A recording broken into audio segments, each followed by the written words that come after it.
should have shaved. Oh well. I turned 31 this week, and in that first year of being 30, I learned a few things along the way.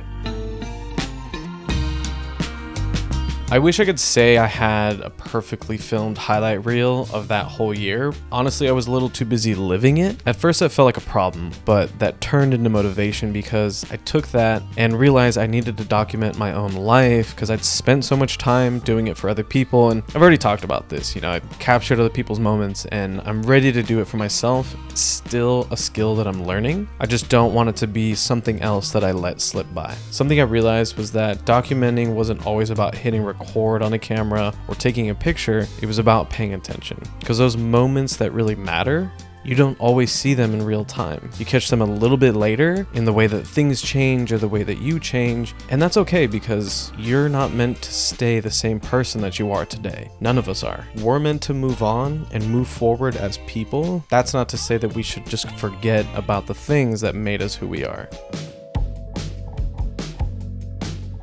And the more I think about it, the more I've realized that it's so easy for us to get caught up in what other people are doing instead of paying attention to our own lives. It's kind of become second nature to just scroll and dive and research and just take all this time to focus on other people, focusing on who's in control of the world and who's losing control of the world. And we grew up with Facebook and MySpace and Instagram and had all these different ways to keep tabs on people and artists and companies and whoever. And somewhere along the way, it felt like if you weren't keeping up, you were falling behind, or that if you weren't outspoken about something, then you were contributing to a problem.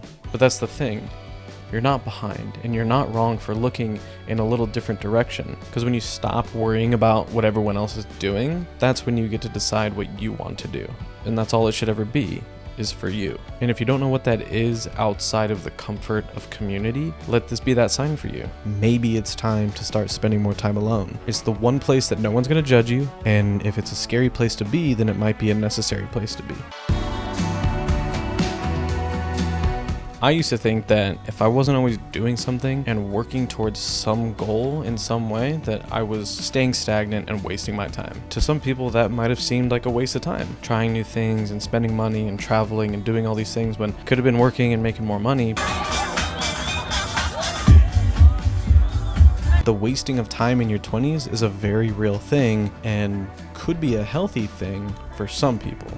Not everybody. If you spent your 20s moving from city to city or meeting tons of new people or switching jobs, there's nothing wrong with that. The people and the things you really care about, the ones that stick with you, help shape you, are going to find their way into your life whether you're paying attention to them or not. They don't disappear just because you looked away for a second and tried something new. If anything, they show up a little clearer when you stop trying to force it. So yeah, moving forward, I want to make more videos about my creative process and photography and all this other stuff, but I think I'm just flushing out ideas and things that I want to talk about. So would love to hear from you guys. If you have any ideas, let me know. Leave all the stuff down below and follow along.